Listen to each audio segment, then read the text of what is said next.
I first started my period in 6th grade and I immediately was using tampons. My mom used it, so it was just the easier option. It was more accessible to me. I would usually keep my tampon in overnight. I would change my tampon right before I went to bed, but when I woke up, maybe I'd leave it in a little bit longer. I didn't think it would matter. The 28th of May is Menstrual Hygiene Day.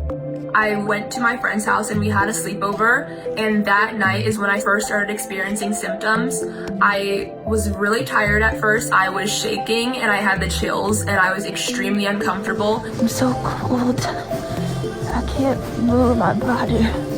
I was actually kind of convinced that I did have the flu because I was having flu-like symptoms. I had a fever. I was shaking a lot. I was very weak. It was very hard to move around. I'd have to crawl on the ground. We decided that I needed to go to the hospital because I had a 103-degree fever. Once the doctor took my heart rate, they noticed that it was extremely high. Her first question to me was, "Are you wearing a tampon right now?" I said yes, and as soon as she asked that question, I was like, oh my goodness, I have toxic shock syndrome.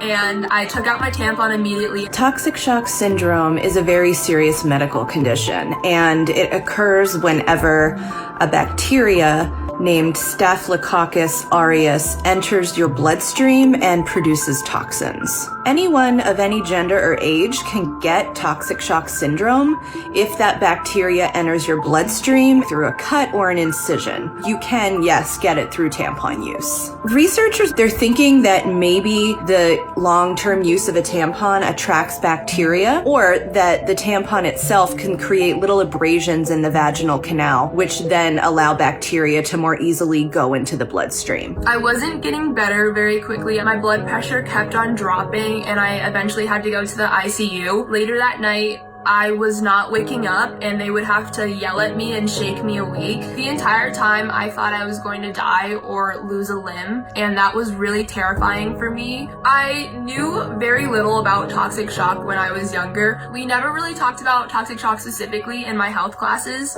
We talked about tampons and all different type of menstrual products and that you need to change your tampons, but not really anything about how to identify the symptoms of toxic shock. And everybody knew it was a very rare thing and it wasn't something that was going to happen to you. I was really mad at myself for not taking the time to research toxic shock more because I had no idea that you could get this sick from a tampon. This happened over a year ago and now I feel so much better. I'm also more comfortable talking about tampons and menstrual health. Talking about periods is difficult. It's important that people know how important it is to change your tampon and be safe with menstrual products. I've posted multiple videos about having toxic shock. My main comment is people being extremely worried and scared about getting it. I just let them know that this is preventable, and if it does happen to you, if you catch it early, then most people make a full recovery from it. Keep your tampon in between 4 to 6 hours. If you're going to sleep with it in, make sure you change it right before you go to sleep, and right when you wake up, change it again. Always read the instructions on the box and follow their recommended routine. Don't be afraid to have conversations about menstrual hygiene products. This is not something you should be weirded out by. Half the population